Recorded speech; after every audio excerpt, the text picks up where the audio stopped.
placer tenerte aquí. Me alegra contar con tu presencia. ¿Alguna vez has escuchado hablar del Common Law? ¿Has escuchado que nuestro sistema jurídico es totalmente diferente al de otros países? Bueno, hoy quiero llevarte en un viaje a través de esta nueva familia jurídica. Antes de continuar, permítame presentarme. Mi nombre es Rodolfo Alonso Aparicio. Soy integrante del equipo 1 de la materia de sistemas jurídicos contemporáneos. Junto con mi equipo, hablaremos del sistema jurídico Common Law. Abordaremos sus aspectos generales, sus características y así, también, la forma en que ha influido a lo largo del mundo. También trataremos su historia e incluso la forma en que se desarrolla profesionalmente en cada aspecto donde éste rige. Así que, acompáñenos a descubrir esta nueva familia jurídica.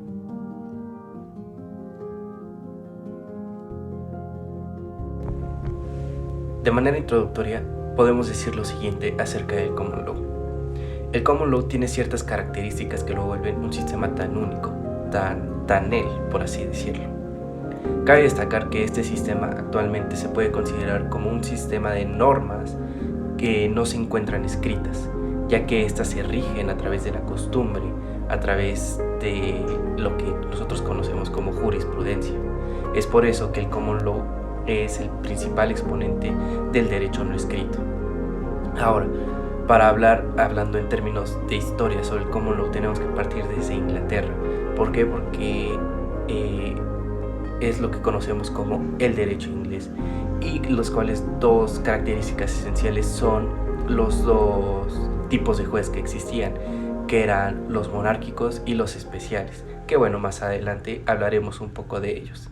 También quiero destacar cuáles son las fuentes de este tipo de sistema. ¿Por qué? Porque hablar de sus fuentes es empezar a hablar del por qué nace y cuál es la razón de que este sigue vigente. Tenemos como fuentes la historia como tal, o en otro término el precedente, la legislación, la costumbre, la razón y por último la doctrina. Y bueno, esto a manera de introducción es lo que se puede decir sobre el Common Law. Aunque esto no es todo, ya que también podemos hablar de que el Common Law está presente en diversos países, como lo es Estados Unidos, obviamente Inglaterra, Canadá, etcétera, etcétera, etcétera. Pero eso lo iremos analizando con más detalle en los siguientes temas.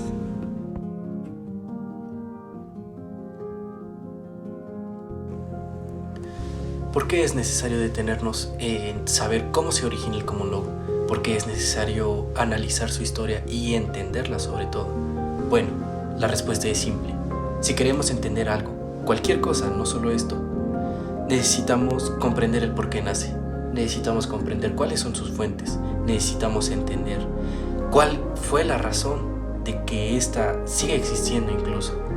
Castellanos Tena nos dice: es importante tener una idea, así sea somera, de la evolución a lo largo del tiempo, de las instituciones y los conceptos, a fin de poseer una visión clara de tales cuestiones y aprovechar así las experiencias para dar soluciones a problemas del presente. Es por eso que en este apartado analizaremos la historia del Common Law, como ya lo expliqué, sus razones, las características y la forma en que se ha ido aplicando a lo largo de esto. Mi compañera, en un breve audio, nos explicará a grandes rasgos a qué me refiero. El origen del Common Law se asienta en la creación de un gobierno central, el de Guillermo I, quien no hizo nada en contra de los tribunales locales que existían antes de la conquista, ni contra el derecho que aplicaban. Con el paso del tiempo se desarrolló cierto número de cuerpos judiciales, partiendo del gobierno central, que adquirieron jurisdicción gradualmente sobre las controversias que se originaban en todas partes, resolviéndolas mediante la aplicación de un derecho común o Common Law.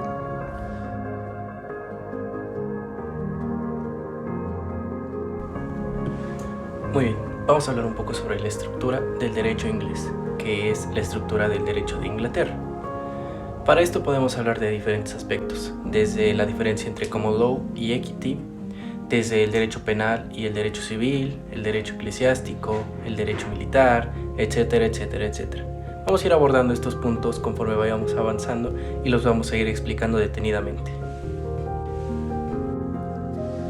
Antes de comenzar con las clasificaciones como tal del derecho inglés o su estructura jurídica, quiero dejar en claro una diferencia esencial, la diferencia entre Common Law y Equity.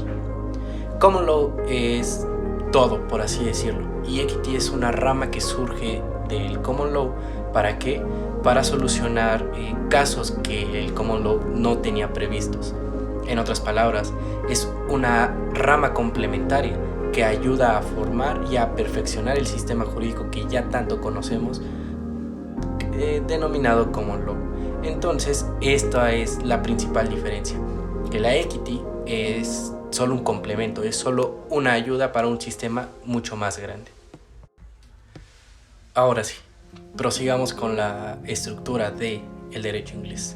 Vamos a partir con uno muy importante y muy esencial, el derecho penal, que es aquel en el que el Estado debe intervenir en conflictos de precisamente esta materia.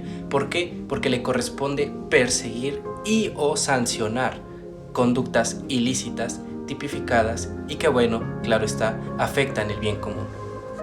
Posteriormente tenemos al derecho privado, que lo constituye aquellos conflictos que son entre particulares, o sea, entre iguales. Y bueno, principalmente esta materia regula los casos de propiedad y aspectos familiares. Seguimos y tenemos al derecho público, que bueno, es cuando se tiene un conflicto o bueno, un interés, mejor dicho, ya sea de parte del Estado para con un particular o en sentido contrario, que es por parte de un particular para con el Estado. Asimismo tenemos un derecho sustantivo y un derecho adjetivo. El derecho sustantivo son todos aquellos principios que emanan de todas las ramas del derecho que ya mencionamos, la pública, el penal, el privado, etcétera, etcétera, etcétera, y son principios legales, es decir, como tal, un ejemplo sería la norma. Por otro lado, el derecho adjetivo son las acciones que se toman, es la forma en que el tribunal va a proceder, son los procedimientos que se realizan para aplicar el derecho sustantivo. Por último, como última parte de la estructura del derecho inglés, tenemos la parte legislada. ¿A qué me refiero con legislada? Bueno, a contrasentido, aquí en México tenemos códigos, tenemos constitución, tenemos tratados internacionales, etcétera, etcétera. Todo eso lo denominamos como derecho escrito. En Inglaterra la cosa es contraria. ¿Por qué? Porque como ya se mencionó, en Inglaterra no existe como tal el derecho escrito, sino existe su contraria parte, que es el derecho no escrito. Al referirme al derecho no escrito no me refiero a que no exista ningún lugar donde estén las normas, sino que es una recopilación de varias cosas, de costumbres, de jurisprudencia, de casos, etcétera, etcétera, que forman todo ese ordenamiento jurídico y lo vuelven ley. Esa es la esencia del common law, esa es su razón de ser, eso es lo que vuelve al common law lo que es, que no está escrito, pero que tiene validez y que sobre todo está totalmente legislado.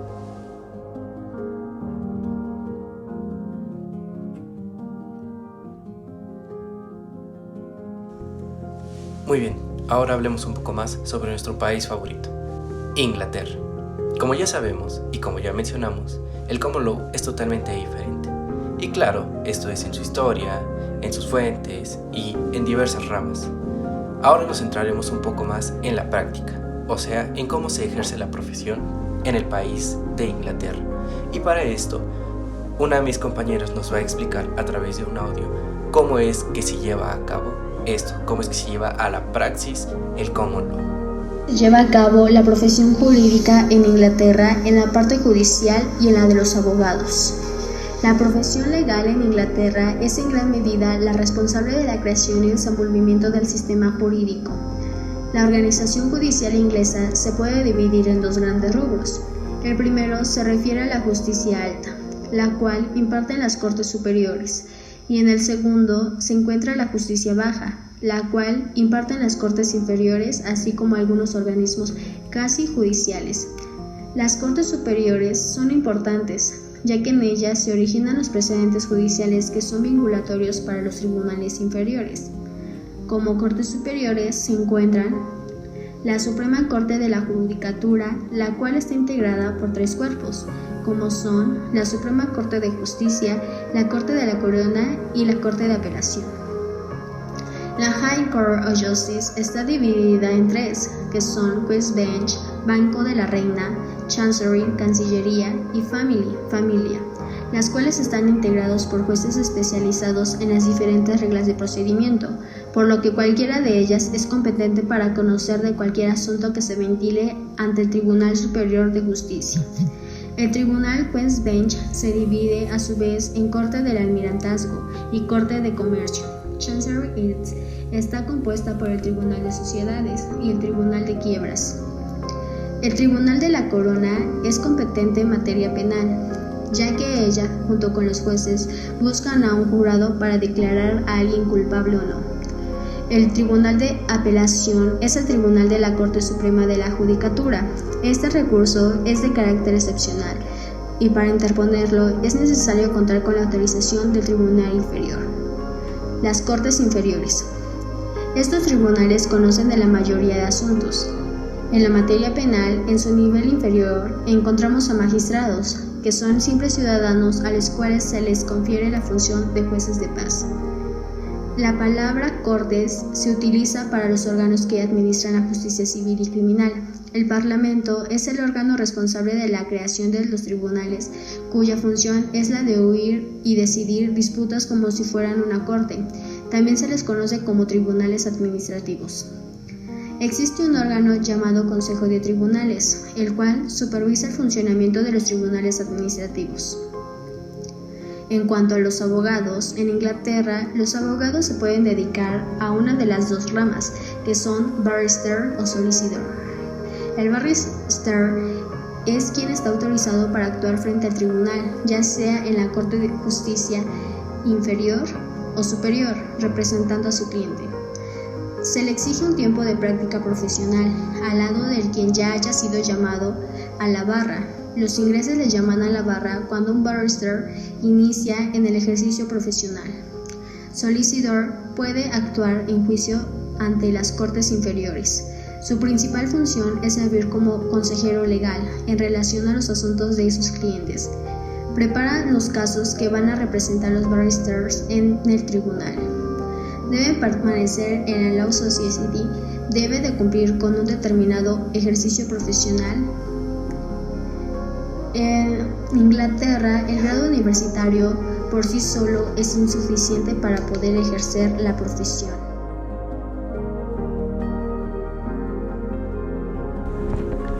Olvidémonos un poco de Inglaterra y ahora pasemos a hablar de otros países.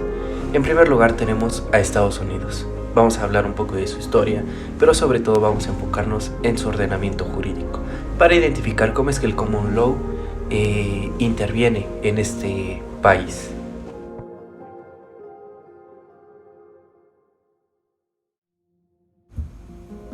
Entre los países que integran la familia jurídica del Common Law, el más poderoso actualmente es Estados Unidos, pues refleja una gran influencia en casi todos los rincones del planeta en aspectos políticos, económicos y culturales. En el caso de México, y debido a la cercanía geográfica entre estos dos países, la influencia se hace aún más evidente. El derecho americano pertenece a la familia jurídica del Common Law.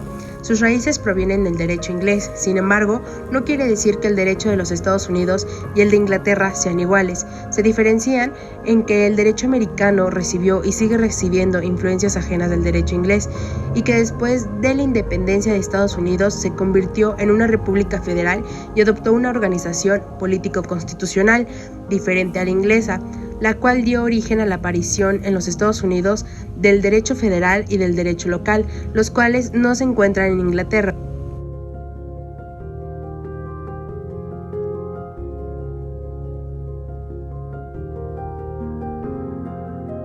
La Declaración de Independencia redactada por Thomas Jefferson se aprobó el 4 de julio de 1776.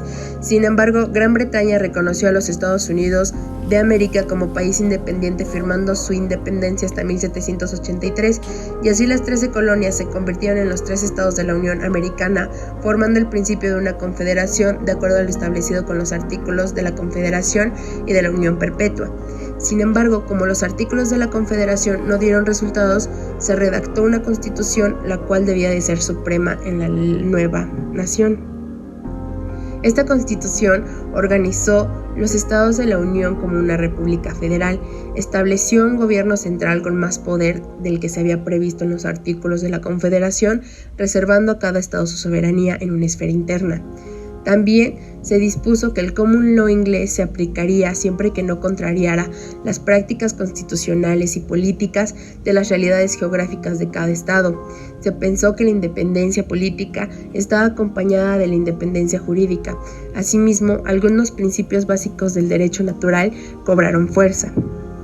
El Common Law fue la base del sistema jurídico de cada uno de los estados americanos, y fue así que el derecho inglés siguió aplicándose, aunque modificado, para adaptarlo a las situaciones económicas, sociales, políticas y geográficas que se vivían en los Estados Unidos. La Convención Constitucional de Filadelfia aprobó la Constitución en 4 meses, firmando el 17 de septiembre de 1787 para someterla después a la ratificación de las convenciones de los estados, requiriendo el voto aprobatorio de por lo menos 9 estados para que éste entrara en vigor. Una de las objeciones más graves hechas a la Constitución fue que su texto original no incluía los derechos fundamentales. Esta omisión fue subsanada con la adopción de las primeras 10 enmiendas incorporadas a la Constitución en 1791. En español se le conoce como la Carta de Derechos.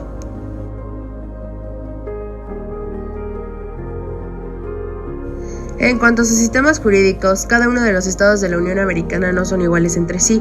La más importante aparece en Luisiana, en donde fluyen 2 tradiciones jurídicas: el Common Law, que se encuentra también en los demás estados, conocida como la versión constitucionalizada del Common Law, y la romano-canónica, que a su vez los derechos español y francés también se han americanizado para constituir un subsistema distinto que también es considerado parte de la familia romano-canónica. La división histórica del derecho inglés entre el Common Law y Equality señala que ambas fueron trasplantadas a Norteamérica. Cada rama tenía sus reglas y procedimientos propios en los tribunales, y así fueron recibidos en los Estados Unidos para más tarde fusionarse, y del mismo modo sucedió en Inglaterra. Y para el siglo XIX, casi todos los estados de la Unión Americana modificaron sus sistemas de procedimiento para abolir la división, y desde entonces el tribunal conoce de los litigios derivados del Common Law o de Equality, y casi todas las distinciones entre uno y otro sistema han desaparecido.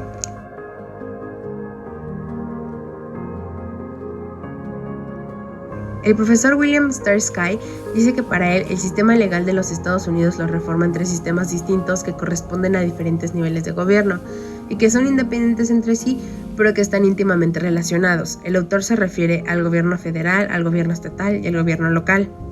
Establece que los niveles de gobierno a su vez se subdividen en 3 ramas tradicionales: en el poder legislativo, que es el que se encarga de crear y reformar leyes; en el poder judicial, que se encarga de interpretarlas y ejecutarlas; y en el poder ejecutivo, a lo que él llama federalismo. Además de esta diferencia entre los sistemas jurídicos de Inglaterra y los Estados Unidos, existen otras de carácter más concreto que se relacionan con la estructura de gobierno y en sus diferentes niveles, que se caracterizan a su vez en el derecho constitucional y en el derecho administrativo. La estructura administrativa pública federal es más compleja. El presidente es auxiliado por los miembros de su gabinete, mismos que son responsables de los diferentes departamentos gubernamentales. El gobierno de los estados está regulado por cada una de las constituciones locales, y su estructura se inspira en la estructura del gobierno federal. Aunque pueden existir variaciones entre los estados, cada una tiene sus propias legislaturas, en su mayoría integradas por 2 cámaras, y el poder judicial, que se divide en varios niveles, que incluye por regla general una Suprema Corte de Estado, un tribunal de apelación y los tribunales de primera instancia.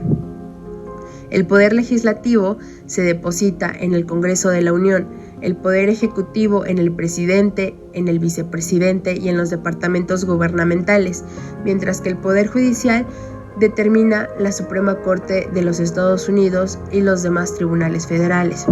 El poder legislativo lo detenta la legislatura local, el ejecutivo, el gobernador y las agencias administrativas estatales, mientras que el judicial los tribunales locales.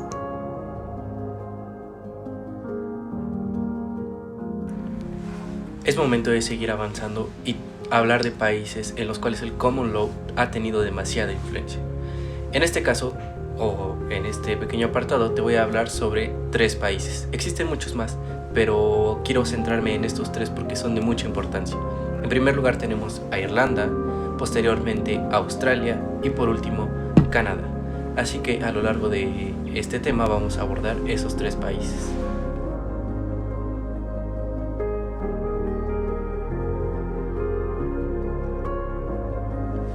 Irlanda se mantuvo por mucho tiempo conquistada por los pueblos celtas. Estos se encargaron de subdividir el territorio en diferentes reinos, lo cual se mantuvo vigente hasta el siglo XII, que no fue hasta que este país como tal se rindió totalmente a Inglaterra. Y este hecho es fundamental para nuestra materia. ¿Por qué? Porque a través del siglo XII, a finales de este siglo, es cuando comienza a formarse el Common Law, ya que Irlanda se somete totalmente a las reglas y o a las leyes inglesas, lo que provoca que comiencen a tomar sus posturas y tomar sus costumbres, además de que se crean instituciones como el Parlamento, que es uno de los más representativos elementos de este sistema jurídico. Ahora, los años siguen y bueno, pasan muchas cosas. Inglaterra se aprovecha de Irlanda, lo cual provoca que estos se cansen, renuncien, etcétera, etcétera. Se dividen las tierras y por un lado tenemos a la parte norte, por otro lado tenemos a la parte sur, y cada una de estas cosas provocan diferentes consecuencias en el ámbito jurídico.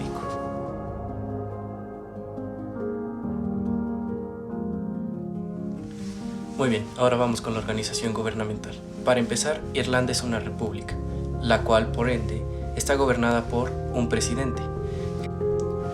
Además del presidente, tenemos también un primer ministro y un parlamento.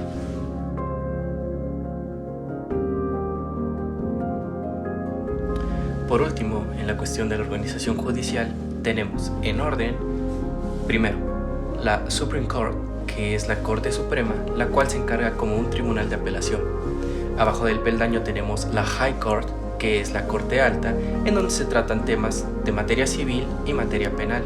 Y además tenemos tribunales de circuito y tribunales de distrito, en donde también se tratan competencias civiles y penales, pero de menor importancia, por así decirlo.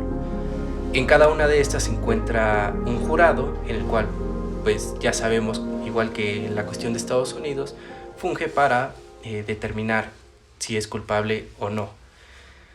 También es importante resaltar que existen tribunales administrativos y tribunales de competencia. Estos se pueden ver en caso de tenencia de tierra. Y bueno, esto es todo hablando con respecto a Irlanda.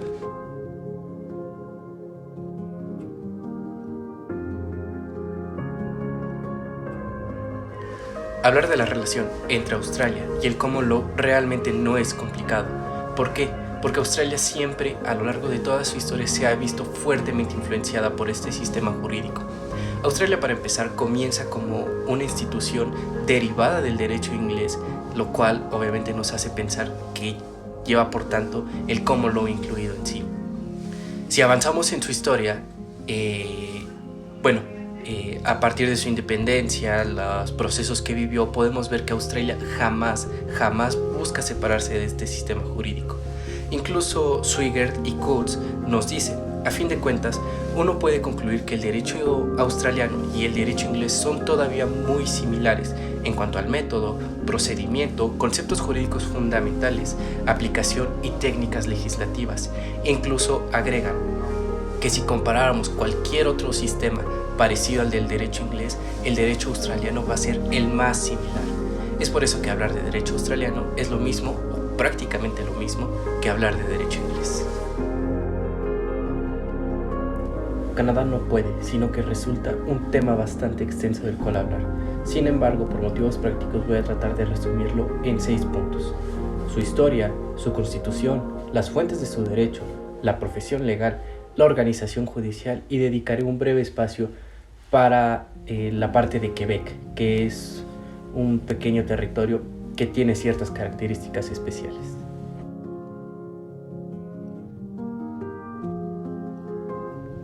Trataré de hablar de Canadá en 120 segundos o menos, así que comencemos. Para empezar, su historia. Su historia se divide en 3 aspectos importantes. La primera, la ley parlamentaria que divide el territorio de Canadá en 1791. La segunda, en 1867 es cuando se crea el Estado federal, aunque este aún no está independizado, ya que hasta 1931 es cuando se reconoce la independización de Canadá. Avanzamos.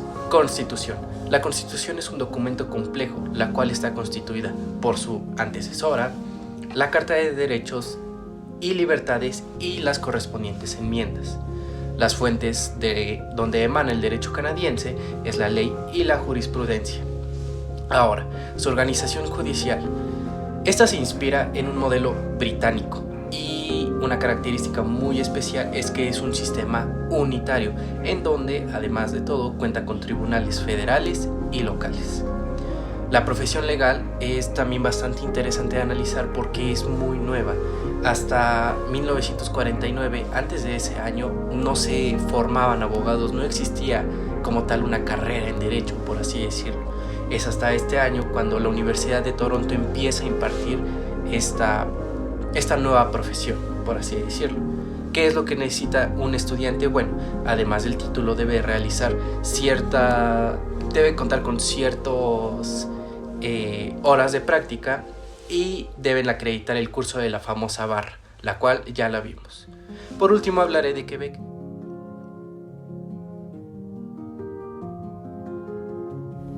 Quebec resulta interesante de estudiar. ¿Por qué? Porque es una familia jurídica que no está ni en el Common Law ni en la familia jurídica romana, sino que existe una fusión entre estos dos. Es por eso que Quebec ocupa un lugar especial, ya que es el primer acercamiento que tenemos en lo que conocemos como sistema mixto, que claro, más adelante veremos. Pero es indispensable mencionar aquí para que se empiece a tener una idea de a qué se refiere este tipo de sistemas. Hasta aquí hemos llegado con el sistema jurídico Common Law. Agradecemos su atención y agradecemos el que haya estado hasta acá. Esperemos que haya quedado claro esta gran familia jurídica, sus aspectos, sus características y todos los puntos que se tomaron en cuenta. A nombre del equipo 1 me despido, mi nombre es Rodolfo Alonso Aparicio y una vez más a nombre del equipo 1 les agradecemos por su atención prestada.